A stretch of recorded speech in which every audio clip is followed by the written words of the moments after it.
Welcome to the Ask a Cycling Coach podcast presented by TrainerRoad. Today, we're going to talk about, maybe we'll talk about this, why FTP matters more than people think, more than other things. It's some crazy stuff has been happening in cycling lately, and we're going to talk about that. We're going to talk about a new study on sodium bicarbonate, and it sounds like it's changing the game, but we're going to look into it a little bit deeper with a very detailed eye. And also, we're going to talk about apple cider vinegar and if it helps you lose weight like Ozempic. I know that sounds crazy, but there are some studies that just came out this year that are kind of crazy. So Just we're going to throw look up a into all lot. that stuff. Yeah. Maybe that's the way. Yeah. And Nate, your microphone volume is maybe a touch loud. So if you can turn yours down, I think that'll smooth things out. It'll all be smoothed out in the end anyway, I guess, when people listen to it. But we have Alex Wild with us. It's fantastic to have you from Cycle Sport Specialized, I believe, is the way that I should be introducing you, and Carbs Fuel as well. Which kudos to them. It seems like they're like a small company that's trying to do the thing of like carbs, like Nate, we've talked about it a bunch before, where it's like, it doesn't have to be crazy complicated and it definitely doesn't have to be crazy expensive. Like it's sugar and salt and they're making it seems like. Absolutely. Shout out to them. So, I think, simple's the way, and their mission statement rings true with what you've been doing, Jonathan. I know you've made your own drink mixes in the past, and they found one, it doesn't need to be that complicated, but two, like the margins other brands are making is insane. So they do a 50 gram of carb gel for just $2. So when you bring that over an that's entire year, awesome. at Nate and I's consumption levels, that's thousands of dollars saved per year. So A day. Oh yeah. yeah, so no, they're a rad company and just started out and good people. Actually, the founders both used to work at Cycle Sport and we're near here, so Oh, cool. local connection. That's cool. That makes sense. So, Alex, I want to talk. We're going to get into the listener questions about those studies and everything else here, but I first want to talk about you kind of had like a mini racing, a proper racing block where you raced Levi's Gran Fondo, did this really cool thing where they made this division of the race with a tougher course called the Growler. And it's like this gnarly road race. And they had Keegan, they had you, they had Stetna, they had like the hitters were all there, and a cool road race. It definitely was one where I think that you had high expectations for results, but your result didn't pan out like you had planned. You went to Sea Otter the next week, I think, and Sea Otter is a spot where you've had like, for the past 2 years, I think now, you've had very good results. Like you've been fighting with Keegan and Finsty and coming across the line close to them. And then this year, I still feel like you had a good performance, but it wasn't in line with what you expected.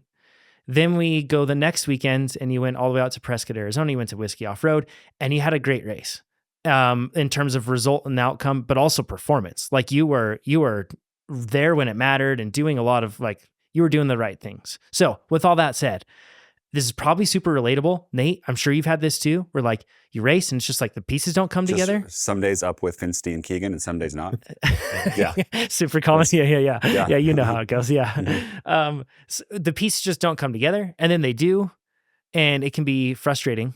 And I kind of wanted to, Alex, I want to talk about what have you learned because sometimes we don't learn anything and sometimes we're still scraping to find the information, but have you learned anything from this? You've shared your personal frustrations about not finishing where you wanted to be and all that stuff and your performance not being where you wanted to be. And then it hits. So what have you learned? Yeah, I think the biggest frustration for me in those first two races is like it wasn't a standard like bonk or pushing me to the edge of my physical ability. In both races, I felt comfortable. And, you know, after Sea Otter, a lot of people have been sharing power files and saying this is the hardest I've ever gone for 4 hours and stuff like that, which is the way the Grand Prix is going. But for me, I felt like I executed well. I went into the single track where I wanted to be. Second lap, I was second going to the single track right behind Keegan. And it was kind of like in my head, like, okay, let's just wait to get to lookout. And like was confident that I could do lookout even faster than we did lap one. And then both at Levi's and Sea Otter, I had this just like lights out feeling where it wasn't like a gradual bonk. And I can, we've all experienced it. Like I can't do that, but I can, get to the finish line at Yeah. 100% of my effort. Heart rate's still high, everything's still going. Your power is just not where you need it to be, essentially, to be at the front of the race.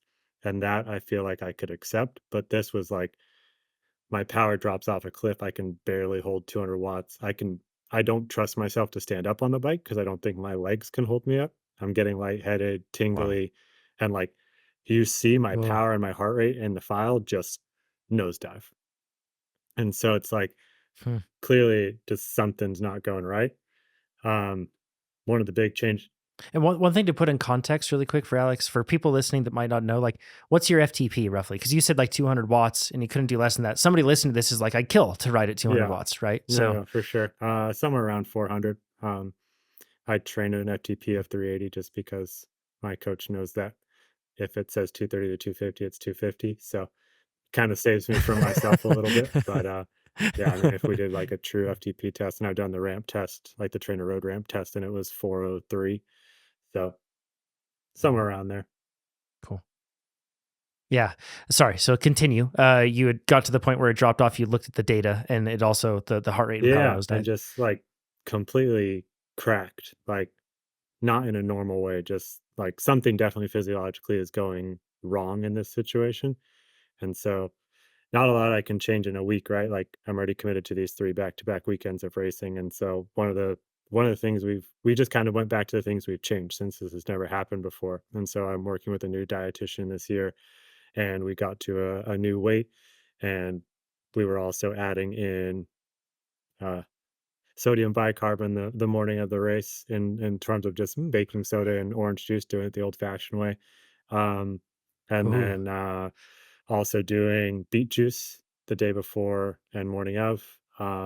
So not necessarily that we think that any of those things would have caused this, but just to back out from it and see what we can find. So we threw in extra calories to see if, maybe we're holding too low of a race weight, and we took out the sodium bicarb and the um, beet juice the day before. I was still using the amp lotion that I've used for the last few years. So topical bicarb, obviously mixed studies and results, but placebo, at least for me, I feel like it makes a difference and I haven't had these issues. So kept that in there. Yeah.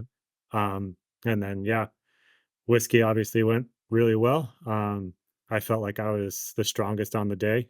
Um, so I don't know if you've raced whiskey, but essentially you come out of town, there's like a single track descent. There's a small like 12-minute climb, and then you descend down to Skull Valley, and then you have the long climb all the way up to the top. So on that first section, I smashed my shoe on a rock and like rendered my bottom boa useless, and my top one was loose. So on Mm. that descent, I was trying to like get this going, um, and lost probably about a minute doing that. And so I bridged that minute up to Cole and Keegan on a 12-minute climb. And anybody who's seen Yeah. those two climb, like I was pretty stoked on that. Yeah. And then coming up, going over Skull Valley, we were pushing the pace and it was only Keegan and I at the top. So, I mean, I always knew that was there. It just maybe the extra calories or maybe taking out, the beet juice or sodium bicarb. It's hard to pinpoint what the issue is because also if those Hmm. bonks were from like a total glycogen depletion, whiskey's also shorter, right? So it's like we didn't get to the Mm. same amount of KJ burn there. So I mean, I'm glad it all worked out. It's nice to have at least one result from the 3-week block, but yeah, definitely a frustrating few races. So the interesting topic there of like full glycogen depletion, because I know that like when they look at studies, when we say full glycogen depletion, we're not saying that Alex literally has no other glycogen in his body. Like it's effectively like impossible to push our bodies to that point where we lose it all. But you hit like a practical bottleneck where like your body either doesn't have it on board or isn't able to process it for one reason or another, and as a result, like it just blocks things off. Yeah, your brain might be And like, "We're gonna die if Mhm. we keep doing this." And I think the way they did it too is in frogs. They thought they ran them out, and then they like killed the frogs, and they did electrical impulses into them, and the legs could still move. Is that the study I'm Yeah. thinking of? I've Yeah, yeah, I've yeah, heard that very thing. Yeah. yeah. Alex, can we talk more about the calories and the Mhm. weight? Because out of those things, and knowing in general, you've been really weight conscious, right? And even kind of your calories and stuff. What was the amount of extra calories? Like, what was the change? And I mean, to those three things that you changed, and of course, we all have bad days some days, and we just don't know why. right? It could be just nothing. You could have had a bad night's sleep and not even known it, right? Some kind of sleep apnea on your side or something like that. What Right. what was the amount of calories that you changed? Like, what's different? Yeah, so my baseline is 2,600, and so we bumped that up to 3,200, and so essentially 600 calories extra for the few days leading up to it. I will say it was instigated. Levi reached out and he's like, I saw your post. I posted about it on Instagram, and he was like, when I was too light, that was the exact same thing that would happen to me.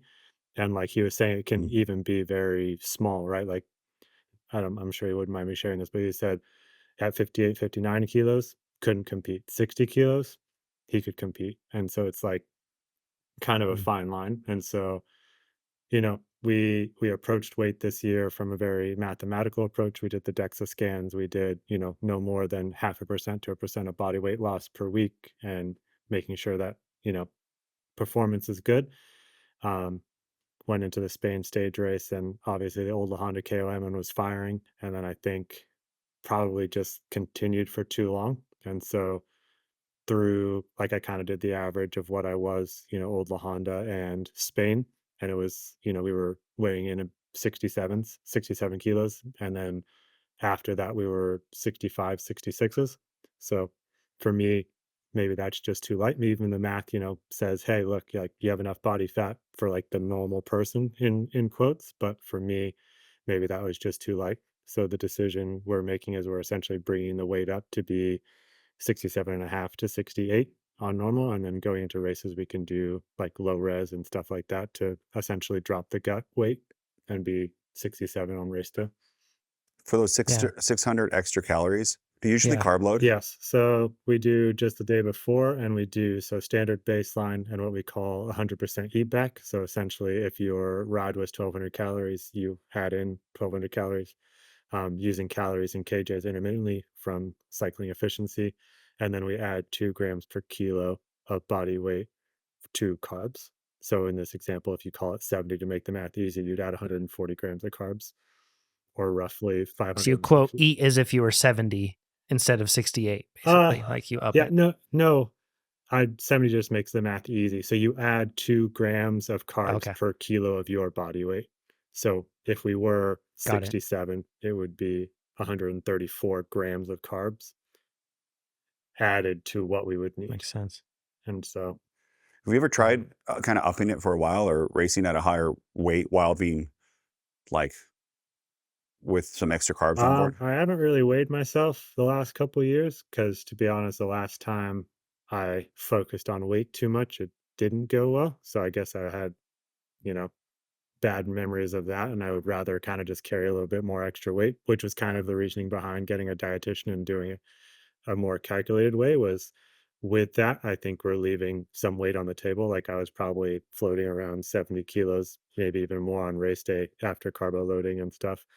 So I don't think I need to be that heavy, but I think yeah, we're trying to dial in what the right weight is, right? And then different races calling for different things. Like we're going into Unbound now. I don't think it would make a difference if I was 67 or 70 kilos at Unbound. Yeah. Yeah, for sure. Right. Like those climbs are short and steep, but they're like where we really see the weight start to make a hit is when you're talking about climbs that are Hmm. longer. Right. And, but you made a really key point. I feel like that we shouldn't gloss over here is that there's this assumption that everybody needs to be X% body fat and everybody needs to look the same. Nate, you've recently mentioned this, and I saw somebody on the forum be like, I don't know what Nate was talking about. Wout van Aert looks like absolutely like shredded and he is extremely strong. But look at Wout compared to others. Like if we look at the pro peloton right now, there's a broad range. Like we have people where you don't see every single muscle fiber of their calf. And then you have athletes where you absolutely do. And it's a broad range. Whereas I think that back in the day, it seemed like everyone was pushing toward that extremely lean look because and maybe they were all shooting for a number, or maybe they were Or just shooting shooting for the something look. else? Good point. Yeah. That helps a lot to get lean. Yeah. Yeah. So, and I feel like we've reached this point now, and it seems like through research and then also through practical application where we're understanding the fact that no, like everybody will operate at whatever their individual body composition is, like that will vary from person to person in terms of what is the ideal. And I feel like it's going to change from person also, like individually for you. And maybe it's even changing for you, right, Alex, in the sense that like, another year has passed. That's a lot of days. It's a lot of change that could go on with your body. And some, maybe you race better at a different weight. But it's cool to hear you being flexible with that and also not shooting for some sort of number. I think that that's a really good takeaway. Not shooting for a look, not shooting for a number. Instead, it's like, I need to focus on performance and I need to drive my performance up, and I'm going to look to fuel the work to do that. That's a really cool, good perspective, I feel like. Yeah, I mean, I think this all came around performances, and the conversation is around weight. But I think honestly, the biggest difference of working with the dietitian has been how much my like fruit and vegetable intake has increased. Like my overall diet has improved, and you know he was concerned that I was having these issues, and he obviously thought I was going to start blaming him, and I was like, no, I don't blame you at all. Like I think maybe I got a little greedy, and there's kind of only one way to find out, and it just kind of sucked that the timing was right into those A races. But I mean, to your point, I think I could be exactly the same weight as I was on this diet and be stronger. Interesting, right? Yeah. There's more to Alex, it than just like the basic number. Yeah. it Sorry. sounds like too, you have, like you said, it was bad before uh, when you focused on the scale. And you said your baseline's 2,600, then you do the addition, for your rides.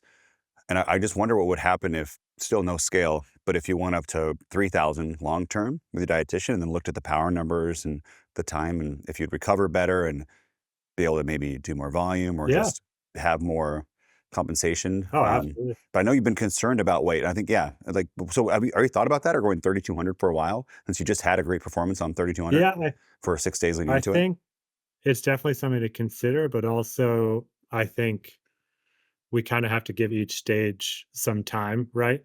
Like I think what I'm Yeah. coming from is before I had macros and kind of did it myself and didn't fully understand I think Jonathan and I talked about this before, but like protein coming from complete protein sources, and like there's fluff protein, and how much fat and everything you need. So I kind of just had these very rigid, like hit this carb, hit this fat, hit this protein, and everything counted for me. But my baseline then was 2000. So it's like now a lot of Mhm. those things make sense, right? Because it's like I would feel hungry at times, or I would feel like I'd need to binge. And it's like, so I think we're validating each piece with the scale, right? But the scale is just a number. So it's like essentially if we went to 3,000, does that mean we're creeping up 0.2 kilos every week? And does that continue forever, or does it plateau? And I think it's definitely something to explore how to best fuel my body. But it's actually kind of interesting that I feel like my metabolism has come back from fueling properly. And so those adjustments will need to be made long term. Have you, Yeah. how's your mood? Have you noticed a change in your mood while you've had more food? No, but that was another thing. Or is your wife? I actually told her before we started doing the weight. I was like, if you ever notice me getting like grouchy, or like the signs that you're losing weight too fast or too much, like just let me know, because I'm not super aware of it when you're in the moment. And that was another thing to the plus side, right? Is like she never noticed those things. I don't ever feel like my mood dropped. I think, That's like good. I said, I think it's just the worst timing it could have had, right? Like I think we went too light right into these key races, which is, one way to learn a lesson, but not ideal. But Mhm. I think now we know where we need to be. And like you said, we're not obsessed with the weight, and we're not like, ooh, what's the watts per kilo calculation on 66 kilos? It's like I know I can Yeah. perform. Like when I did the old Honda KOM, I think it was like 462 watts for 13 minutes. So it's like that, and at almost any weight that I can be is great. So the power is there. I think, like you said, we need to Yeah. focus on being happy, healthy, and repeatable. I want to say too, for people listening, Alex, if you listen to the podcast before, loves numbers, Mhm. probably more than I do, right? Like Mhm. more than John. And the counting and stuff that Alex is doing, I'm guessing Alex said before, you actually enjoy that process. But for some people, it could be uh, like tear you Oh, apart, right? And it's not something that you have to do to be really fast. And not all professional athletes do I'd it. say most don't. Um, yeah. Like my Mhm. favorite story is Yeah. I think it was 2019. Howie and I were staying, or no, 2018. We were staying at Leadville, and we were the night before the race, and I'm like weighing my rice and weighing my veggies and everything. And he's over there trying to mix half and half with water, thinking that it would get it closer to milk and dipping a cookie in it. And and I'll let you look up the results and see which one of us won Leadville in 2018. So Howie. very, Yeah, very yeah, an many absolute ways to beast. get to the end result. And I always suggest that you Yeah. pick one that suits your personality, but also to Nate's point, adds the least amount of stress. Like I would be more stressed not weighing things than I would be weighing things. I'm just checking boxes in my head and it absolutely matches my personality. Is that the way other people need to do it? No, most people understand what macros are in what foods and how to build a plate, right? You come back from a big ride, cool, big chunk of rice, big chunk of veggies, a little bit of protein. And it's like, if you can repeat that and understand what is in food, then you know instinctively what you need to fuel. Like, I Yeah. guarantee Keegan doesn't weigh his food. Oh, No, no. not a Just wayer. boxes of No. cereal. He I had that same experience, like, if on, like, a new mountain bike that's have a power meter, I try to do threshold intervals or something, it stresses me out. I give up because 'cause I'm like, "What is this here and that?" And, like, you can't figure it out, and the undulation, I just yeah, it's no fun. I like the numbers on some things too, For just like sure. that. But I mean, Yeah. even for Speaking of, me in oh, races, I've had to learn, like it worked at like Winter Park, like we've talked about a few times, but I've had to learn to step away from power. I didn't look at my power meter once at whiskey, even with extended climbs. So it's like kind of Good for you. learning to check in with your body, and it's something I've worked with my sports psych, is that kind of we've taken music out of intervals and really just focused on like what does my body feel right now, and you can use the power mhm, meter to kind of check in with that, but in a race it's really just can you do it. Yeah. In a race mhm. too, power like, looking at your power meter can mess you up, especially in a group, because you either say, "There's no way I can hold this," or you're hurting and you look down, you go, "Oh I should gosh, be that able number to should hold be this. higher." There yeah, exactly. There's no, there's barely ever of like, only at the beginning of a time trial where you go, "I feel great," and you look down and it's 722 watts or something like that. Yeah. Great, I can hold this for the next Yeah. 45 minutes. Absolutely. Yeah, exactly. Yeah. Yeah. It can be helpful. The way that I use power, at least during a race, and this is going to dovetail well into the next conversation here, but the way I use power when I race is a lot of the time to just kind of put a cap on myself. Like, Mm, if I start the that's race good. and then I look down and my MP is like way higher than my FTP and we're like 30 minutes into a race, I'm gonna be like, ooh, like I'm gonna have an explosion coming up soon. So I'm gonna go a little bit easier because I get over anxious, just like all of us listen to this. So, but it's absolutely tricky. Speaking of power, can we talk about Matt Beers? We just had him on the podcast, Belgium Waffle Ride, California. Um, he raced, I think, for about 60 or 70 miles, strung the field out to where it was single file basically the entire time.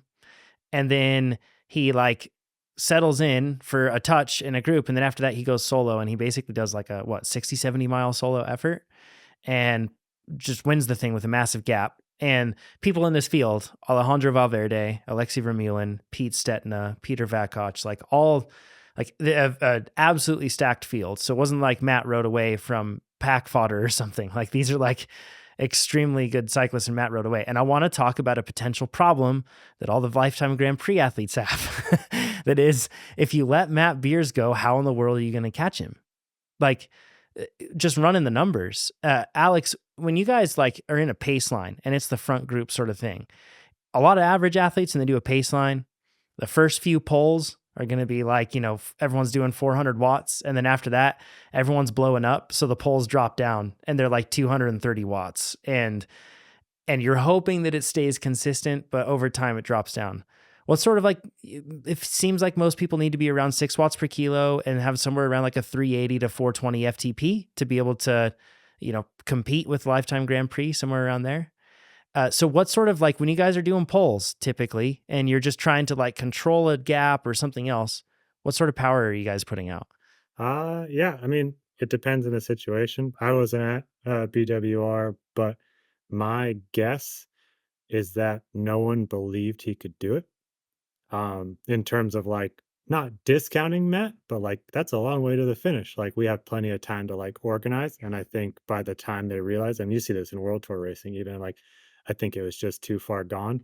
I know Valverde also had a mechanical, and there, I'm following the same coverage as everybody else. I haven't talked to Matt or any of the guys in the race, but I think, yeah, when we're going, I'd say, 4 to 500 pulls on the front, but it just depends how committed everybody is, right? Maybe there was some, you know, tactics in the group where some people didn't want to work that early in the race, or they're like, "Oh, we'll wait till a climb." You can do that once maybe, and maybe he's strong enough to do it again, but I think the next time he tries to go, that threat will be recognized instantly. And it's a Yeah. tactic that maybe he can't pull more than once unless he's just that strong, right? Like you see it in World Tour, like Poggi pulled his like at Strade Bianche, he's just like, I'm gonna attack on this climb. And he did. Everybody on his wheel, and it's just like, Yeah. okay, bye. So it's like if you have that kind of power, yeah, for sure. I think Matt's an impressive athlete because he's around that 6 watts per kilo at a heavier weight, which makes his raw power on the flats insane. So for Mm. anybody who doesn't know, when you're going up a hill, it's watts per kilo. So, call Matt 80 kilos and if he's doing 480 and I'm doing 400, we're going the same speed. But you put that on the flat and he can ride 420 all day. I'm going to have to do pretty close to that. It becomes CDA, which is essentially how much air you break and how arrow you are against your power. So, like, even at Sea Otter, like, when he would go to the front, you'd feel it. Like, even in the wheels, like, that he's a big guy, but he has the power in raw power and power to weight to back it up. So, definitely an impressive rider. Yeah, if you think about it, like so, and I think it's really key. And I'm not putting words in Matt's mouth. And Matt didn't reveal anything to me separately from this. But if you pay close attention to the podcast we recorded, he said, "In training peaks, my FTP is set to 485." And I think that's code for perhaps it's slightly more than that. Who knows? Or maybe that's not exact. But uh, and within that, but let's just assume that he's riding at 75% of that FTP.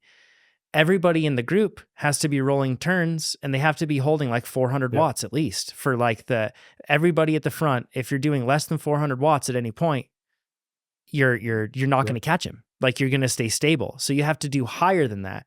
And in most cases for a lot of those athletes, you're going to be dipping into like pretty decently into VO2 for a lot of these athletes. And then that's going to be short lived. Like you can only do 30/30s for so long, so to speak. Yep. And it's so with that, like you said, Alex, it's crazy because he has such a high power to weight ratio still. And that's why they had that huge climb of double peak at the end. And I'm sure they took some time out of him. It's hard to tell with the coverage they have. I'm sure they took some time out of him, but probably not a Yep. whole lot because he's over 6 watts per kilogram. So he's still going I think the fast. most But impressive, basically, sorry, go ahead. I was just going to say, if you let him go, you then know that like, all right, guys, so our pulls have to be like 400 to To 430 match him. at the front to match him. Yeah. And if we want to catch him, we got to do more. And if you have somebody in that group that can't hold that, get the heck out of here. Like, cause you're going to go to the front and you're going to do 380 and then we're going to lose time every time. Like, so, it's tough to race that. Sorry, Nate. I just want to say something on that before Alex goes. And not only that, but if you let somebody go at the very beginning for a while and they get that time gap, you have to, when you bridge that time gap, you're fighting against wind, which is exponentially more difficult. So it's not like linear where you're just sort of like, oh, we'll just put out 10% more power. We'll catch them 10% of the time. Like, as you guys know, the faster you go, like if he's going at 26, you might have to go 30, but you're putting a lot more power, right, to bridge that gap going 30 than you would if you were 26. No, absolutely. I think Yeah. one of the most impressive things is back to fueling, how he can fuel those days, right? Like that was what, almost a 6-hour day. And I gotta imagine his raw power was 330 at least, maybe 350. And you Yeah. do that in terms of KJs, right? Like that's 1200 KJs an hour over 6 hours. Yeah. So he's got to put back in 7200 KJs to fuel that day. His fueling Yeah. strategy must be It's insane. insane. How Well, do you we even, talked about yeah. that on the episode and I was like, how much do you fuel with? And it's cool because to hear his perspective, he's like always open to, and he like keto. wants to learn and explore. He did not say keto. Okay. But he did say the comments. Yes. I know, that's exactly why I was laughing. Yeah. But the one thing I will say is that he was like, yeah, I take in around 120. And it sounds like with the nutrition sponsor that he has, it's I'm trying to think of a way. It's just going to be more logistically complicated to take in something like Matteo mentioned that he was taking in 160 at a certain point, that sort of thing. It would be pretty complicated to take in 160 like that. Matt also mentioned that like it's always been a weakness of his learning to fuel. And in the past few years, handful of years, he's really figured it out. Like back when he won Cape Epic that we raced that year, he was like, I had really like started to figure out fueling and getting better with it. But I can't help but like, I asked him, I'm like, do you notice yourself kind of falling apart toward the end of races? And he's like, I've always thought about that. And I wonder if I do, but I don't really understand it. He's like, but if you look at his Cape Epic performances, they speak in contrast to that because he is kind of a ringer, like an anchor, I guess is a better way to say it, like in a relay team or something. Like he's always quite strong at the end.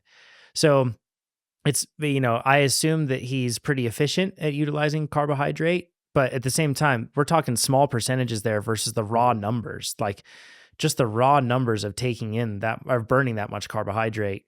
And it's just, it's astounding when you think of it. I mean, if he rides it as FTP, it's like 1,800 calories an hour. Like it's just, that's like a basal metabolic rate of an average person almost, like, for what they eat in an entire day. And he does that in an hour. He burns that, which is just bonkers.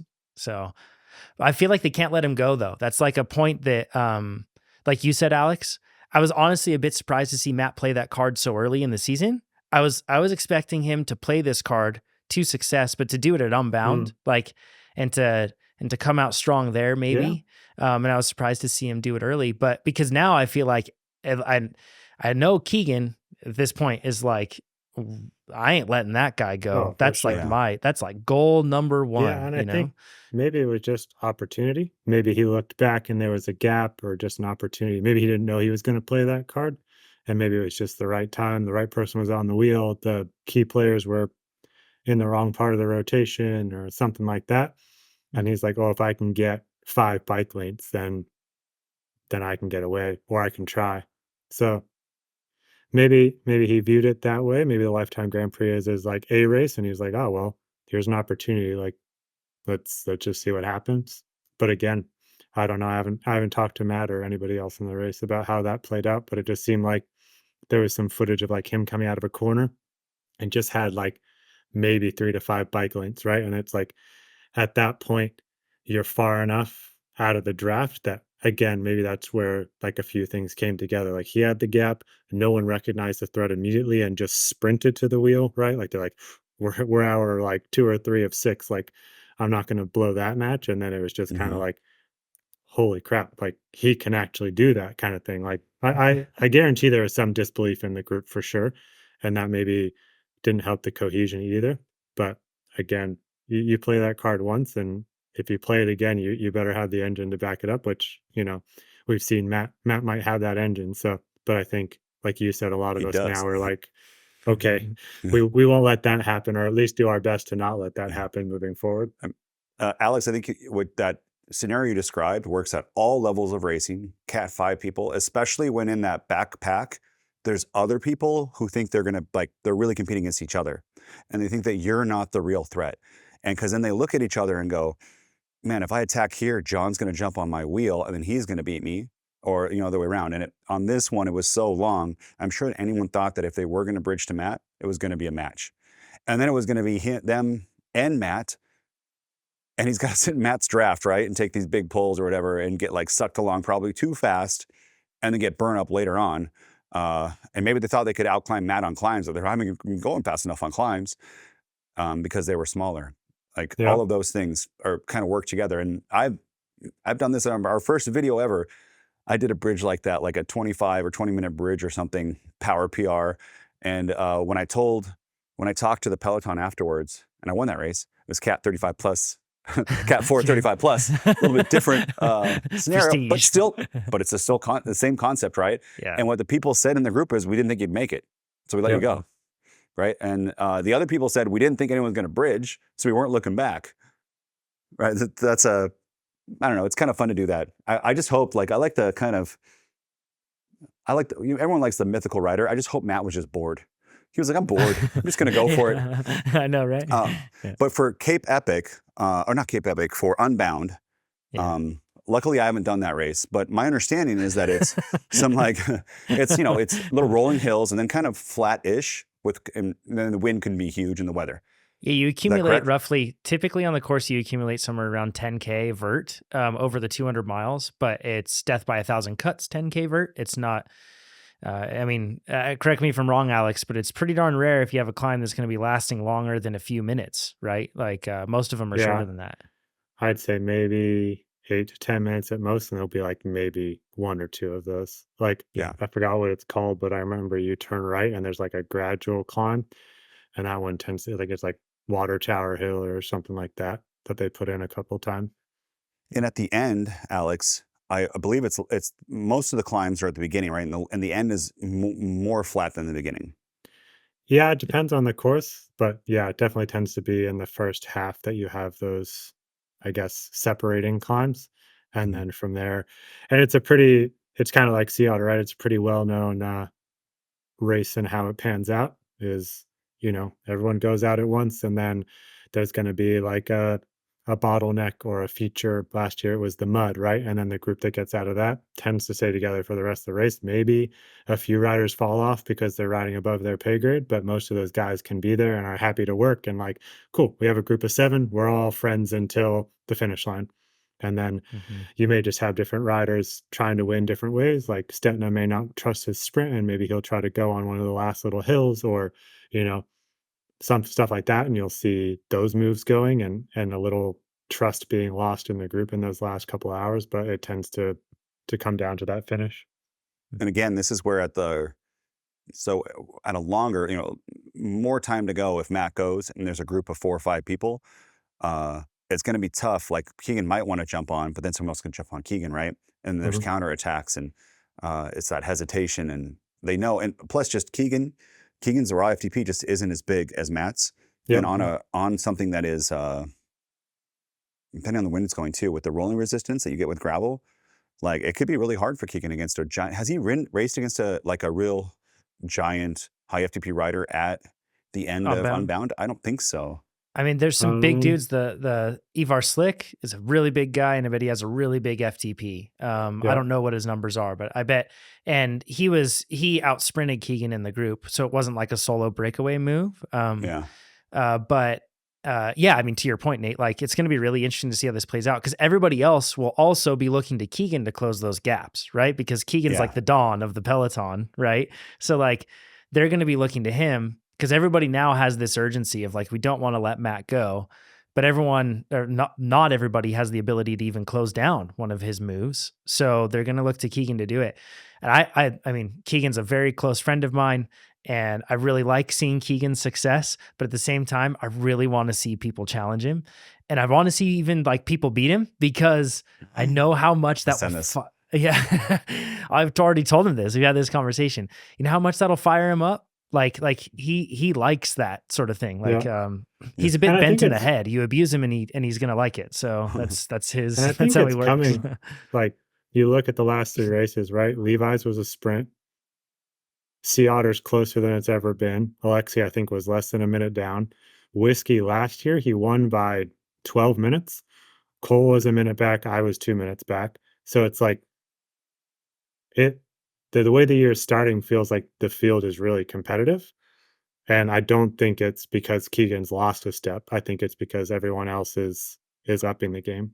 Like, all the comments coming out of Sea Otter were like, the most power I've ever done for 4 hours. Like, I think Ted King did almost 400 watts normalized for the entire thing. Dear me. Wow. So Yeah. it's like, J- we're just, yeah, like, obviously the carb revolution and training, being so dialed these days, and people, the Lifetime Grand Prix allowing more domestic riders and international riders to do it as a living. Like, I think it allows people that more dedication and time and focus. Just all Yeah. carbs. Yeah. Yeah. Well, Jonathan, Yeah, go ahead, Nate. I want to say this first. Like what you're just doing to Keegan, knowing his psychology too, by saying you want them to be it, it's like there's that. You guys ever heard of that Tyson Jake Paul fight? Yeah. Right? Like, Yeah. and Tyson's what, like 58 or something.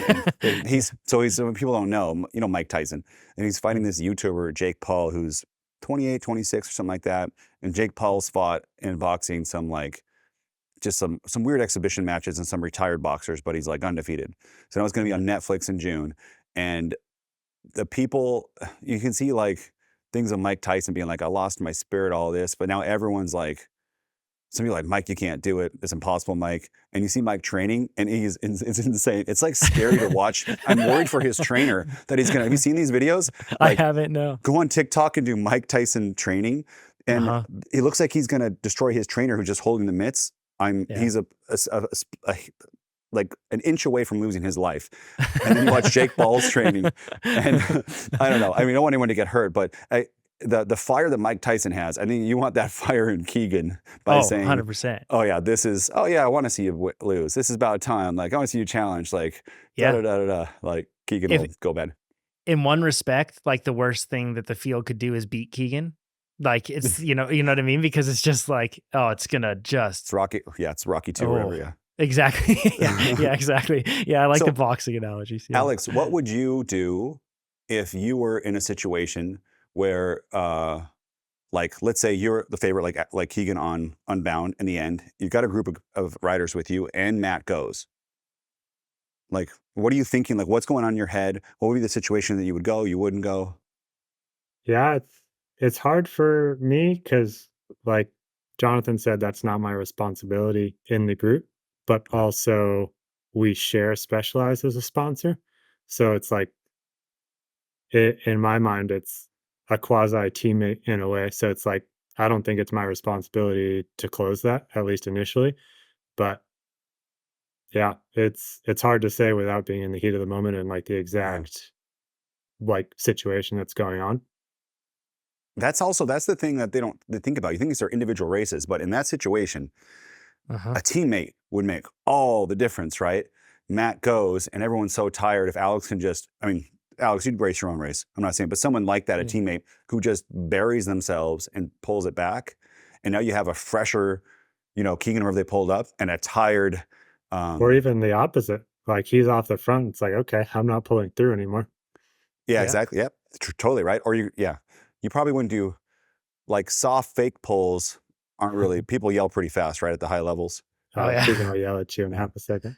They don't realize it. I think we haven't been a while since we talked about this, but at the lower levels, like, they don't realize it. Like, me and John's on the front is going through like, people don't realize it for a long time. They're just happy to take the rest. Yeah. And it's not your responsibility to be like it's not your responsibility, I feel, to pull out in it. It's all part of racing, positioning and stuff like that. I wouldn't necessarily like block the road. But it's a big road. They can just move over and go right by you. You're not, I wouldn't fight for a position with your elbow to get in the line, but if they want to let you pull, get on. I've said on the wheelman races. Front and then and right when it's your time to pull, you're like, I'm actually kind of hungry. Yeah. Hold on. Yeah. I've definitely done like 200 watts in the front of the peloton as John's off the front and just been like, and everyone's so happy. Wow, thanks for pulling us into this wind, Nate. Yeah, exactly. I start talking to people. They're like, it must be really windy. We're going so slow, but I'm just glad I'm not up there. That's how it was at Levi's. Tobin went up the road for most of the day and Keegan didn't work in the group. Yeah. Yeah, he just sat on, right? So, and Matt will have Howie as a direct teammate. He'll also have Ian Boswell and you, Alex, and a handful of other people that ride Specialized, that will be willing, I think, to work together to a certain extent. Because I think that a lot of the field at this point is kind of like, they've got to be thinking like, all right, it's us against Keegan.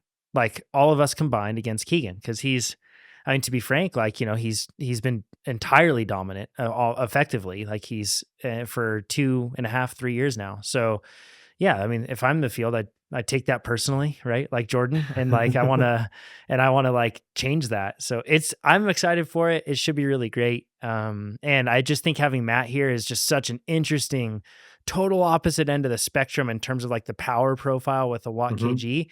That it, like, if you're playing like a board game or something, like you just tossed in a crazy wild card that's like really going to make it interesting. Exciting. And it's insane too, because it's like your strategy would be like, oh yeah, like he's gonna do well at Unbound, but like we'll go climbing at Tusher and Leadville. But then there it's like he can climb too. So it's insane because normally when you get a bigger rider, you lose the watts per kilo piece. But Yeah. with Matt, his physiology is essentially the same as Keegan and I. He's just heavier, which tends to be an advantage on off road. Anyone Yeah. who can win Cape Epic, I mean, Yeah. you gotta Yeah. I be think you gotta be scared. it's impressive to win times. Cape Epic, but I think the most impressive part is that he's won with 3 different partners, and that Yeah. tells you the role he Yeah, plays in that team is totally. like, just freaking hang on. If you can hang on, we'll win. Yeah. Like, Jordan Saru, world champion, XCO guy that is just super punchy. Chris, world champion short track racer, who is even yeah, more punchy. And then Howie, who's I think now a 3-time or 2-time Cape Epic champion 2-time, himself. yeah. And Howie is literally half the size of Matt. Like Yeah. he's Matt's son, and I don't even know how that worked. But like, Howie also raced it with Yaroslav Kolavi, who was a really big dude too. Mhm. But it's, to your point, Alex, a testament to how good he is at climbing and doing everything. No, But also off the bike, like, to keep a team like that together, like, to get Mhm. through 7 or 8 days, a lot of that's communication. So for him to be able to essentially assimilate with 3 different partners and get that same result is huge. Like, Yeah, for kudos to sure. him. You don't win Cape Epic 3 times with the same partner without trying essentially 3 different partners makes it a whole nother game. when they say too, Howie, they're talking about Howard Grotz, and he is, what's his height, do you think? Yeah. 5'3", or 5'4", maybe 5'4", and 5'5". I don't know. what's Matt Beers? I'll look. 6'4" maybe? 6'4". Yeah. So if you do those in centimeters too, basically when you on Cape Epic, right? Like we heard about talkers before, there's lots of flat section and lots of climbs, and you can have a lot of wind too. So Matt is doing all this work. He's not getting a good draft from someone who's 5'3", right? 5'7". this. I apologize, Howie. 5'7". I just looked it up. I don't know if that's accurate, but Sorry. he looks Okay, smaller well, than 5'7". Yeah. Anyways, Yeah. he's not getting much of a draft still on that, right? So on the climbs, he's not getting a benefit from his partner, and then on the flats, he's not getting a partner. That just shows how strong he is, right, to win. Where he would probably, if there was another one of him, I bet they would go faster just because he could use that draft and rest on the flats. Yeah, And exactly. the confidence that Matt has at that race now. Like, I remember him saying like, "Oh yeah, Nino and Finney were pushing the pace on the descent, but I knew it was going to be flat afterwards, so I'll just bridge up." Like, he knows he's not going to take any risks with his bike or anything, and he just, all right, cool, we're back. Like, I think figuring out carbs, but also having the results he's been having has been giving him like more confidence that he knows what he's doing. And I mean, he's a great bike rider. Yeah, he's What you almost just said too. 6'6", by the way, his height. Almost 6'6". Yeah, that's what I thought. Yeah. Yeah. I what you just said, Alex, about having that confidence, I think that works too at every single level, about not panicking and understanding what you're good at and just trying, rather than in that situation we just talked about with Nino and them pushing the pace. If Matt would have pushed the pace, getting it bad, sometimes you can go a lot slower if you push the pace, or mechanical, rather than just waiting and then bridging up when you know you can. I've definitely I've done that just because I can't descend, but like, I don't have a choice. But I think that's a takeaway. I think that all riders, you don't have to be one of the best in the world to be able to have that. Yeah, and I think it's I see it when riders get to a point that what they've achieved either in their career or this year is at or above their expectations. They're kind of like, well, I'll try. If I lose, like, I've already won X, or I've already done this, or I'm already happy with my career. And it kind of frees you to risk losing to win, right? Like Matt, I guarantee he thought at times he was going to lose BWR, but he was all in and he was committed. And I think you don't get that kind of performance without confidence. Yeah, for sure. Let's get into the questions that we have from James. And I'm curious to get your thoughts on this one before we jump into like the study and analysis, Alex, but because you mentioned this already. But James says, and he submitted this question at trainerroad.com/podcast. You can also, the next one came from Spotify. So you can, when you're listening to the podcast, you can just go right there, tap submit a question. It's really easy. And you can do it right there and rate the podcast while you're at it. We'd appreciate it. He says, hey coaches, I just read an article on Velo that almost seemed like an advertorial for Maurten's bicarb gel. journalistic integrity aside, they reference these are James' words. They referenced a study that tested this specific product with the takeaway that it gave you all the benefits of bicarb without the gut distress. Could you look through the study to see if there is something they missed? And could you share any personal experience any of you have with that product or taking bicarb in any form? I can't help but think this could be a great thing to take in before my half Ironman later this year. So I'll link to the article that was talking about that. There's 2 articles that have been published on Velo that have a really like similar approach to this, like where they're talking about it. But the reason that it was recently, there's another article was because Maurten commissioned a study that is now published in 2024. So that's what we'll go over there. But Alex, you mentioned that you were taking in bicarb with orange juice. Are you literally just putting in baking soda, or are you buying the bicarb tablets that you can get, like the capsules that you can get from Amazon? No, literally just put baking soda, sponsored by Cool. Arm & Hammer. And How put it much in baking soda? 300 milligrams per kilo body weight, so 20 to 21 grams. That's a It's lot. like a tablespoon, or is that 3 tablespoons? It's pretty close, yeah. Tablespoon, yeah. And essentially the trick is you put it in and you do like 2 swishes and then you chug it, because if you swish it too much, it's essentially like a science experiment. Well, So it's a timing thing. Doesn't that happen But in your stomach then with like burping and yeah, no, definitely like? definitely have some burps after. But as far as like distress or GI distress, I don't have any of that. Just taking baking soda. And I've tried the Maurten stuff before, and I'll say Is it, it's great for what it is, but it's also obscenely expensive. So if you can get Arm & Hammer, you can get an entire bag of Arm & Hammer, which is maybe like 3, 4, 5 seasons worth of bicarb supplementation for less than the yeah. Maurten stuff. But if you have to pay more for it to work for you, then that's one thing. So the sodium bicarbonate, does the acid in the orange juice kind of nullify some of the effects of that? That is a Definitely. proposed thing that where a lot of people take it in with an acidic drink, and then that helps it so that it doesn't cause as much initial gut distress. However, then what a lot of people talk about is that the absorption to the bloodstream might be affected by this, and then as a result, it may not be effective in the bloodstream. But that's like, there's no tests and studies that have gone into looking at that. Yeah, that's just a think, right? A thought, like, of a mechanism that might not be true. Correct. Yeah. Because Right. the whole theory No, behind it nothing. and explaining how it Nothing. works and I'll link to a video that I did that I feel like a lot of people have loved this video. It's great. It's a really good breakdown on sodium bicarbonate. Go check it out. But effectively what it does is it enters the bloodstream and it acts like a sponge, and it basically absorbs lactate within the bloodstream. And if it can absorb it and then it can carry it out throughout the rest of the bloodstream rather than it going back into your muscles, then it can effectively like reduce the I guess that you would call it almost like the practical acidity of your blood, in the sense that it's capturing that, not allowing it to be reabsorbed quite as quickly. And as a result, you might be able to operate with less acidity in your blood and in your muscles, everything else. But, and we'll get into this, but like the studies, and if you watch the video, you can see like results are totally mixed, like whether it actually works. But the one thing that is consistent across the board, except for Alex Wild, which Alex, you are an outlier in many things, is the gut distress that people have. And I've taken that same approach, by the way. And I've tried it with vinegar, a little bit of vinegar instead of that, because that was proposed as an option. I've tried orange juice as well. I've tried Vinegar water. just caused me straight distress. Yeah. And all of them caused immense burps, caused like really uncomfortable gut. It wasn't like, when I say uncomfortable gut, it felt like I literally had a volcano inside my stomach. It was just like Yeah. pressure. I get the burps, but very similar to like drinking like a sparkling water. Like you just Oh, get wow. burps for a few minutes and then I'm life is impressed. grand. And then after that too, I also experienced, but my gut is fussy. We've talked about this plenty of times on the podcast, but I also then experienced diarrhea and uncomfortable distress thereafter too. And it was kind of like, all right, so I just took this thing to help me improve, which the studies only show 2 to 3% benefit in the best case scenarios, right?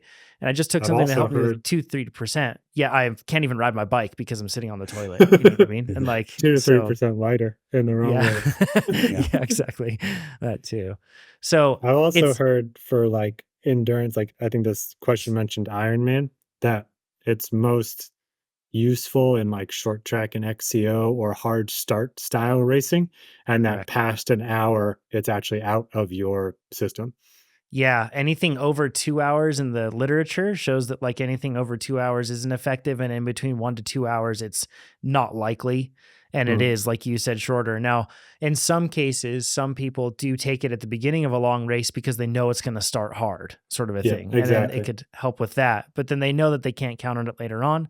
And also absorption in an active state. It's not something that you can just like take partway through the race and then expect it to work, because, and I don't think that this has been proven with research, at least unless something has been recently published, but just anecdotally speaking from different athletes and their different perspectives and experiences, they aren't able to see any benefits, and they experience extreme gut distress when they take it in while riding on the bike. So this is a pre-thing. So yeah, the Ironman, well, this is an interesting thing though, Nate, because I get out of the swim and my whole body feels like it is a pool of lactic acid. Like it's like terrifying. It is, yeah. Yeah, Hard start too sometimes. and a hard start. So I can't help but think that like he probably shouldn't expect it to help him on the bike or the run, but it will help him on the swim side of things. It could, I should say, could. Yeah. But also being horizontal in the water, it's also like a bad gut distress time. Oh yeah. Well, and what if it's not even distressing for him, the swim? And he's just like, yeah, I just swim along and it's just fine. Then it might not be that tough, right? Yeah. So yeah, not likely. Let's get into the study though, because this is an interesting one. So the study is called The Effects of Carbohydrate Hydrogel System. That's the Maurten Bicarb product. For the delivery of bicarbonate mini tablets on acid-base buffering and gastrointestinal symptoms in resting well-trained male cyclists by Go and colleagues in 2024. And basically what that, breaking that down in plain English, does Maurten actually help you buffer lactate? Does it change blood acidity? And does it cause gut distress? Those are the two things. And for those that don't know, like the way that the product works, basically Maurten has their hydrogel technology that they have in their gels and in everything else. And basically the concept there is that it allows it to pass through the gut and then to be broken down more slowly. But then as it goes through the gut, gets into the small intestine and everything else, absorption is more ideal because it hasn't caused that gut distress, and instead it's just absorbed right after that. So that's kind of like the theory with hydrogel. So they thought, why can't we do that with something that caused gut distress? Sodium bicarb, we could just make it so that it kind of carries it through the gut to not cause distress and then is absorbed later, which makes a lot of logical sense. And the way you get it is you get like tiny little tablets, sodium bicarbonate tablets, and then you get gel and you mix it with water. The gel's like in a powder form, and you mix it and then you throw in the tablets at the end, then you eat it. And it's like you spoon it down. We in the office here had 3 people try it, and all 3 of them were like gagging. They did not like the experience. They said that felt like it was eating snot with like chunks. And so they did not like the experience. So that's something that's important to note. Like a lot of people say that they can't handle those clumpy, thick gels, and this is as clumpy and thick as it'll get. So keep that in mind if you take it in. But that's how the product is proposed to work, and why it's proposed to be uniquely beneficial than just taking in bicarbonate, right? So that's why they're testing it. Now, here's what they did. So randomized double-blinded crossover study with 12 well-trained male cyclists. Their VO2s were all good, solid, like high stuff. These are fit athletes. Participants underwent 3 visits, an initial VO2 max test, and 2 experimental trials assessing blood acid-base balance after ingesting sodium bicarbonate. And they ingested it in 2 different forms. 1, taking Maurten, their bicarbonate thing. And then 2, they took the capsules, and those are likely the ones that you can get off of any bulk store. So like Amazon, you can buy them, and they come in like typically like 650 milligram little tablets or smaller in some cases. Now the procedure, they took blood samples and then they did basically like a survey of GI symptoms, and they measured those every 30 minutes for 5 hours after ingestion. And here were the results. So Maurten resulted in higher peak bicarbonate levels. So in other words, you could get more bicarbonate into your bloodstream by taking it. And they achieved this. And when you look at in terms of like the bicarbonate and how much was taken, by the way, between the 2 different groups, it was effectively matched. So more of it got into your system, to your bloodstream when you took Maurten than when you just took the normal sodium bicarbonate. And significantly earlier as well, 38 minutes earlier than just with taking it otherwise. Now, and the theory behind this with a lot of people is that the gut distress stops you from being able to absorb it, and then you're only able to pick up a remainder later on because that gut distress slows absorption. So that's what they found in this study. No difference in electrolytes in terms of potassium, chloride, calcium, sodium. It was all the same. But GI symptoms, they were significantly lower in Maurten compared to just taking in sodium bicarbonate pills. Included symptoms that they noticed: stomach cramps, bowel urgency, diarrhea, belching, and stomach ache. But here's some key things. Number one, this study was funded by Maurten. Now, this happens all the time. Products or companies fund studies about their products, okay? So like, and in some cases, they don't turn out well. In some cases, they do. And ethically, the company should just be committed to carrying out the research regardless. But it is something that has to be noted, forgive me, that indeed they did fund the study. But here's the biggest thing. This study did not look into any sort of performance parameters at all. So they didn't measure blood lactate and they didn't measure performance on the bike. So what this study is just showing is that yes, indeed, this does cause less gut distress, and it seems like you get more bicarbonate into your bloodstream when you take this. But they did not test anything in terms of this lowers blood lactate levels, this improves time to exhaustion, this changes anything else in terms of performance. There was nothing in there. Now, that's really easy to miss because it's really easy to just bridge the gap in your mind to think like, okay, cool, more bicarbonate. That means it'll work. And then you have to step back to just like the greater body of evidence that really, like, if bicarbonate improves performance, it has that absorptive effect that's likely going on, but it's very individually variable in terms of if it changes performance. We had 3 athletes here that took it individually, and we had 3 different results. One was neutral, one was worse, that was me, one was better on the other side. That's 3 people. That's not a study. I just want to make sure that that's clear. But if you look at the research, and when you look at that, it is absolutely mixed. I think that out of 253 studies, they considered in a meta-analysis, I believe it was down to like 17. And out of 17, less than half of the studies showed performance improvement. And you can reference my video where I break down and link to those studies and everything else so you can see that. Now, the one thing that is interesting though, and this is not founded in this study because they didn't look at performance, but bicarbonate does seem to more consistently lower RPE. Whether it improves performance or not, it does seem to consistently lower RPE. And that in and of itself is a really positive effect. Like, if it's not improving your performance, even if it just makes it less strenuous for you, perhaps that makes subsequent efforts, perhaps that makes something else just a little bit easier, you know? It makes training more enjoyable. Yeah. Unless you're a masochist. Yeah. Yeah. Keegan. Yeah. But it's important to keep this in mind. This is like 2 to 3% in terms of what the performance are seen, in terms of when studies actually do show performance improvement. It's on the scale of that. So this isn't something massive. This isn't some huge game changer. 2 to 3%, and they're talking about reduction in blood lactate or improvement in performance, like time to exhaustion or something like that. That does not yield 2 to 3% in terms of time. Like Nate just mentioned before when we were talking about Matt Beers, 2 to 3% increase in power does not necessarily mean that you're also going to have that same percentage improvement in terms of time. It's nonlinear. So keep that in mind. It's likely not going to be a big game changer. But yeah, the cost, Alex, like you said, it's just crazy. Like if you take the pills from from Amazon, it's like $5 per serving. If you do Arm & Hammer, it's probably less than $1 per serving. You'd only want to use this on your intense days and races. Way less than $1. Yeah. Right? Yeah. Like, yeah. 10 cents probably. Yeah. Yeah. 5 cents. Now, Maurten is $19 per serving. So after like tax and shipping and everything else. So that's like $230 a month if you're using it like 2 to 3 times a week. That's 11 times the cost of a TrainerRoad subscription, to put it in context for people. And you're fighting for like a 2 to 3% change. Like that might happen, but actually the evidence shows it's likely not to happen.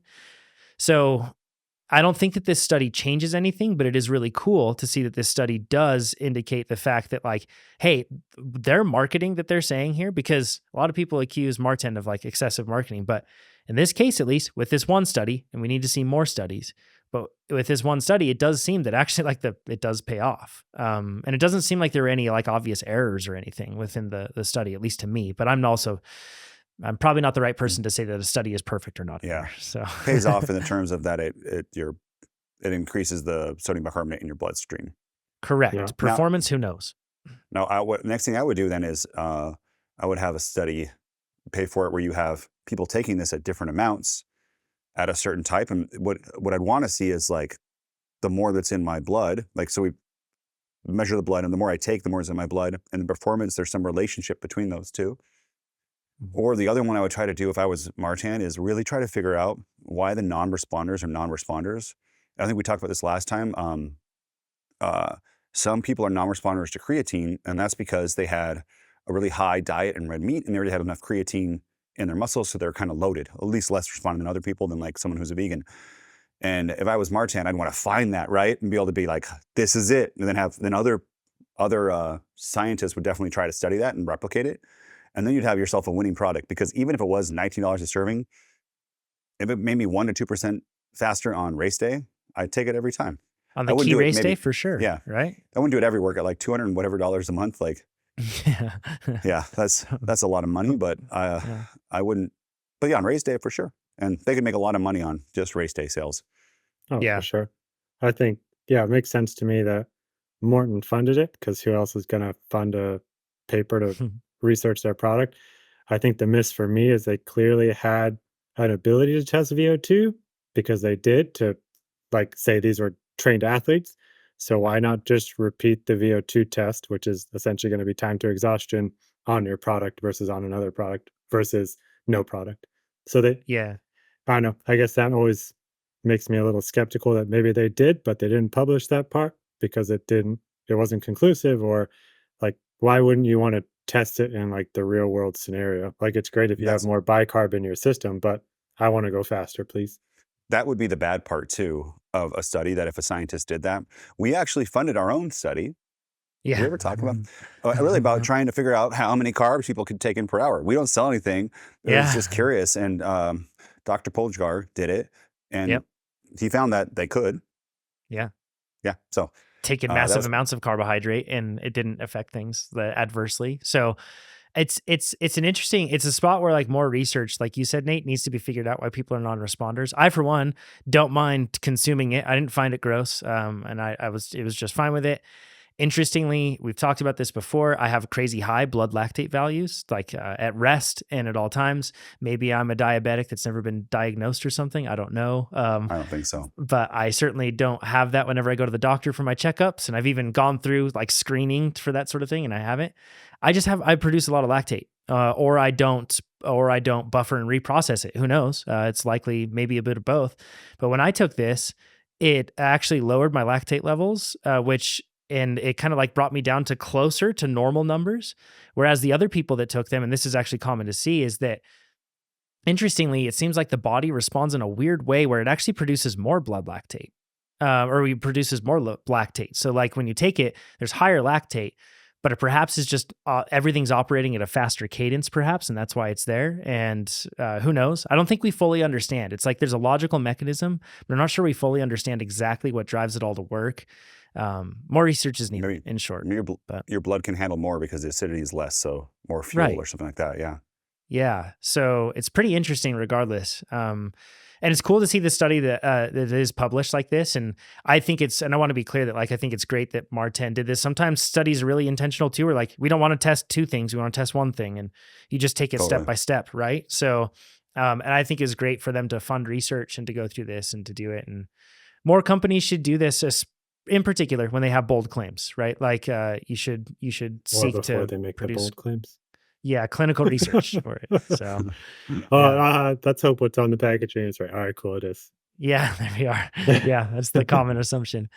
All right, Cassandra's question says, best podcast ever and 5 stars everywhere. If you're listening, you haven't rated it or subscribed to our YouTube channel, you can go do that right now. That'd be awesome. I'm curious to hear your thoughts about apple cider vinegar as a safe alternative to weight loss. And a bunch of people just got triggered, I'm sure. Homeopaths right now are like, and people that are anti-homeopaths. Well, keep going. Okay, sounds good. I want to hear about that soon. I'm just getting back into cycling, and while I'm not obese, this seems a good way to lose weight without taking potentially risky drugs. What are your thoughts? So this is, at first, I totally dismissed this one, and I was like, I've seen articles about this, and it's like mixed results. Like, I don't, and like science doesn't seem to back it up. But then I started looking into it a little bit more, and there was a study that was just published this year by Abu Khalil and colleagues, and it's called Apple Cider Vinegar for Weight Management in Lebanese Adolescents and Younger Adults with Overweight and Obesity, a randomized, double-blinded, placebo-controlled study. And before we get into this thing really quick, Nate, are you familiar with this narrative that like apple cider vinegar helps you lose weight? Have you heard this before? I knew about the lose weight, but I heard it was like general health kind of thing. And I heard that this is way back in like college days. I used to get food poisoning a lot, and someone was like, Roman soldiers used to take it to make sure they wouldn't get food poisoning. And I was like, I get food. It's like once every 6 months. I'm just going to keep. I'm going to do it all the time, and oh, it was gross. One of those Yeah. college things that I don't know. Very gross. Yeah. This, and to your point, I have not vetted these meta-analyses. Forgive me. But there does seem to be research pointing to the fact that it can reduce cholesterol in some cases. Like there's a meta-analysis that I'll link down to below. Again, I have not vetted it. I haven't gone through. I don't know which journal it's been published in, and I haven't vetted that journal or anything else. But that does seem to be a common narrative that I see with it, that it can help like reduce cholesterol, that sort of thing. But boy, like you said, Nate, I feel like there's a lot of different, like apple cider vinegar tends to be like a panacea that a lot of people say. Like it's just like it fixes any problem that you have. Like white shoes are scuffed, apple cider vinegar. Food poisoning, apple cider vinegar. Lose weight, apple cider vinegar. And We're of skeptics, course, right? So like if it says it does everything, we're like, man, does it really do everything? Other people are like, yeah, it does everything. This is yeah, amazing. exactly. Have you heard? Yeah, and I don't know if you've heard about this too, Alex. But the interesting thing is the study claims that it's the weight loss that these people had in this study. It's on par with Ozempic, which is huge, a huge amount of weight to lose, significant That amount. just seems. Yeah. Now Why I want to didn't I give lose that much weight? I don't know. Keep going. yeah, I I want lose to any. give credit to Eric Trexler from Mass Research Review, who actually, this is where I'd heard of this study, and it was perfect because it coincided right about He's the rad. time. Yes, with Cassandra's question coming in, which this was perfect. It piqued my interest because I looked at the meta-analyses, but I didn't see this new study. Timed perfectly. He looked into this, and I actually listened to it because I subscribed to Mass Research Review. I think if you're interested in science, I recommend it thoroughly. Sports science, yeah. Sports science in particular. I think it's really good. Now, he broke down this study and did a great job of it. I'm not going to do as good of a job of breaking down this study, so I recommend you go listen to Eric. He'll do a great job. But effectively, they had 120 Lebanese adolescents and young adults. 46 were male, 74 were female. Now, they all had BMI between 27 to 34, which is like categorically like overweight to obese for all of these people. They split them up into 4 different groups. One group took 5 milliliters of apple cider vinegar every day. Another group took 10, another took 15, and then they had a control group that took a placebo. Now, this is over a 12-week period. The apple cider vinegar was mixed into a 250 milliliter bottle of water. It was consumed, and then the placebo group, they consumed water with lactic acid within it to mimic the taste of vinegar. They did this daily, and they took it on an empty stomach after an overnight fast. The measurements that they took after this, they took them at the beginning and then 4-week intervals all throughout, ending at the end of the study. Here's what they measured. They measured weight, measured BMI, waist and hip circumference, body fat percentage, blood glucose, triglyceride and cholesterol levels. Now, a big consideration to take into this. They instructed the participants to maintain diet and exercise habits consistently in terms of what they've been doing prior to this and all throughout. And they had them record that in diaries. Those diaries are not reported within the research. They just, for all we know, they told them to record it. And the researchers stated that it was consistent. They said that it did not change across the 12-week period and didn't significantly differ from one group to the next. So basically, they didn't see that like big habits changed. Also worth noting that prior to this, these people had not taken apple cider vinegar in any form that they knew of. It wasn't like a habitual thing that they had taken. So this was a novel stimulus for their bodies. So the results. The placebo, well, first of all, they saw like improvements across the board with every single measurement with the experimental groups, the non-placebo group. With the placebo group, they saw a loss of about 0.3 kilograms. And you look at the variation across the group, it's almost a wash. It's a relatively insignificant amount of weight that was lost. 5 milliliters group, they lost 5 kilograms at the end of 12 weeks. 10 milliliter group, they lost 5 kilograms? Yes, 5 kilograms. Wow. That's a lot. And kids. Run some numbers on me. 12, yeah, like 12 pounds about? Yeah. Now we get into 10 group. So the group that took 10 milliliters, 7.4 kilograms. And the group that took 15, they lost 7 kilograms. So that's on par with like the 20 to 30 pound weight loss that you see with something like all these modern pharmaceutical drugs. That's 15 pounds, but they're kids too, right? So hopefully like they shouldn't have Yeah. as And much to lose as an adult. yeah, adolescents and young adults, meaning that they're basically like late teens into their early Okay. 20s. So Okay, this yeah. isn't like children. So 15 pounds. Yeah. So that's a significant amount of weight. It's on par with something that like is I mean, Ozempic's huge, right? Like it's completely changing the pharmaceutical industry. Even like Walmart's grocery business is like Stock. changing. Yeah. It's pretty crazy, right? Mhm. So with all that in mind, that study did show this. And Eric Trexler did a great job of breaking down. He thought that like he didn't see any wrongdoing necessarily. He didn't see any like, any sort of malfeasance or lack of diligence by the researchers. But this is such a good example of one study needs to be considered within the body of the research. And if you look at the body of the research, it isn't conclusive that this helps you lose weight at all. And this is something that I think merits like more attention from it. So I don't know if in this case, Cassandra heard about this study and then maybe this is what caused it, or if it was just, common narratives. But I mean, that would be crazy to me. Does it seem that way to you, Nate? I mean, yeah, I used to take, how much is a shot? 2.5 ounces? How many of that in milliliters? More 20, than 30? Yeah, that's more than that. 2 ounces. I took that every day for like That's 60 over a year. milliliters. Okay, so I was taking 60 milliliters. milliliters every day for over a year, and I wasn't shredded. That would have been nice, Right. but like, I don't. I would have thought, since it's been around for so long, that it would be a more studied thing and more results. But I love to see this happen again in another trial. Yeah. Side note on Ozempic for the peptides, I just heard of another one. There's like so many that are coming out that are similar to Ozempic that are to improve it. And there's one that just finished stage 2 clinical trials. And it was so beneficial that the FDA put like what's it called? Emergency release or fast track to be able to prescribe it. Geez. And it works just as well as Ozempic, but it preserves muscle mass. Oh Right? My It was like gosh. people had like 25% more muscle mass than the other one lost. So people can switch to that. I mean, if That's it crazy, if it man. works, right? And then you can keep the muscle and lose the fat. I feel like we're all going to be shredded in a few years. It's like a weekly peptide shot of, besides the cyclists, because they won't be able to, because they can't, it'll be outlawed, right? But normal people would just walk around shredded of keeping the muscle and not the fat. And combine that with apple cider and you'll be, no, just joking.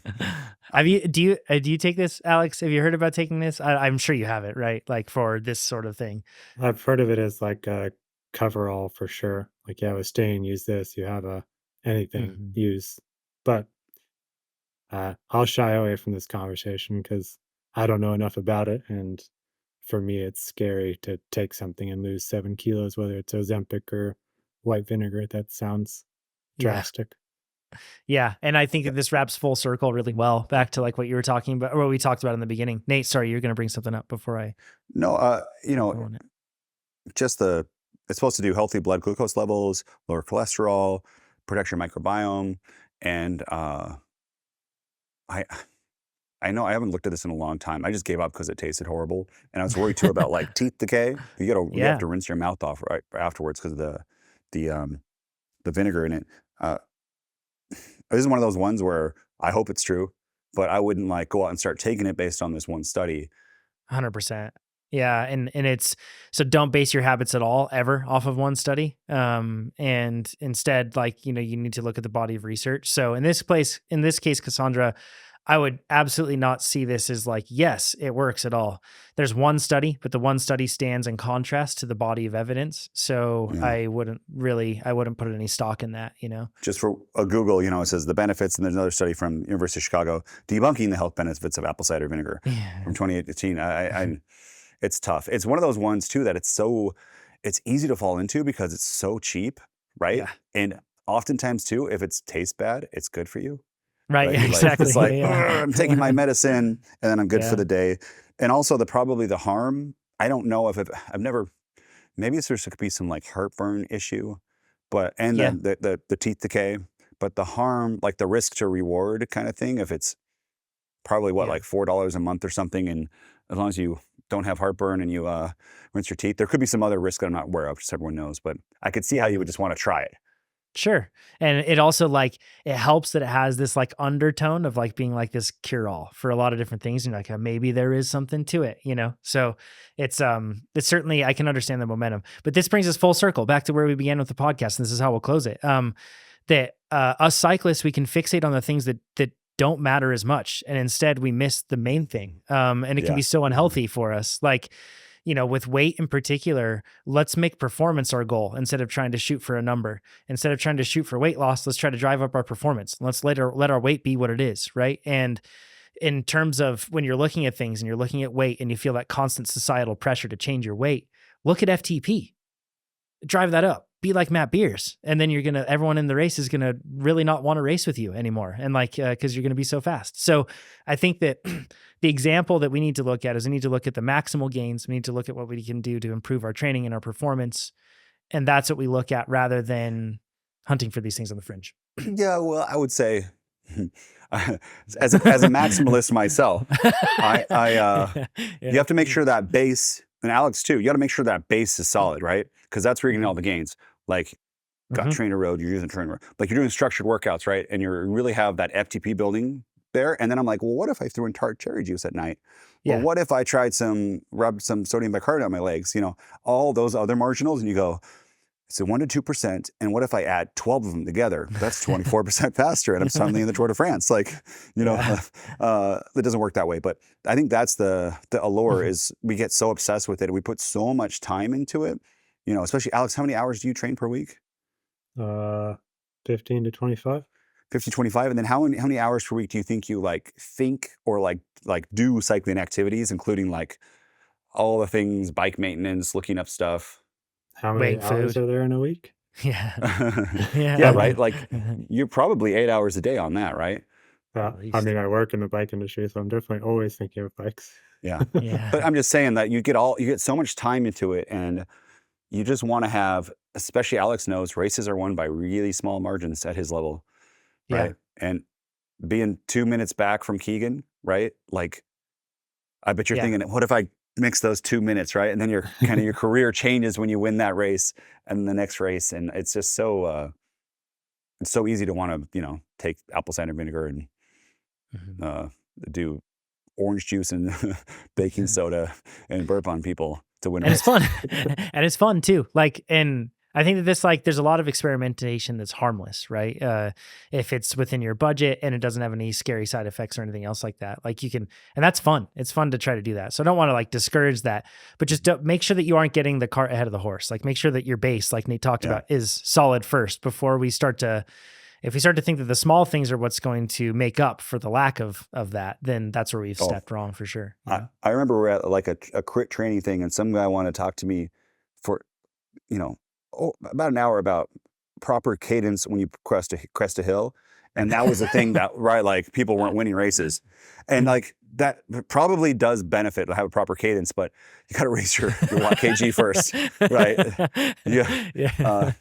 You probably shouldn't be worrying about that until you can really put out until you've not put out some power, but we all have this curve of how fast we can get. And when you start training with power, with structured power, you're going to jump up really fast, and then it's going to get less and less. And then you get to this point where you can't have any more volume, and you think of, okay, what if I change my diet, my sleeping habits, where I'm spacing the workouts out, the intensity of the workouts, can I do more volume? And then maybe the cadence stuff later on after that. But it's for sure. It's so easy to just concentrate on the wrong thing. I agree. Well, thanks for joining us, Alex. It's awesome. What's your next race? So people can Unbound. Find you. Ooh, exciting. What day is Unbound? Good question. First weekend in June. Yeah, I think it's the very beginning of June, right? Yeah, it's exciting times. A month out. We're close at the time of recording this, at least. When you're listening to it'll be all the carbs. Eat all the carbs for us. I mean, you're right. Like you said, it won't matter as much, right? So come to 70 kilograms. It'll be awesome. Oh, geez. Can you imagine? Just Alex supercharged? It'll be fantastic. Just huge legs. Yeah, packed legs, gliked up. So, all right. Thanks for joining, everybody. Share this podcast with your friends. If you haven't signed up for TrainerRoad yet, think about it. We've got red light, green light that can protect you from blowing yourself up when you're training outside. You don't even have to follow a training plan, y'all. Like, it will help you out with that. You have AI FTP detection, so you don't have to, like, you can track that as you go throughout your training. You have workouts that you can do on your Garmin, your Wahoo, and your Hammerhead, and your Apple Watch. You can do them all on there. You can use TrainerRoad year round. You can just do minimal workouts, drop in, pick them. You know that they'll be intelligently recommended. It's a no-brainer. Sign up for it, and we'll talk to you all next week. Thanks, everybody. See ya. Bye-bye.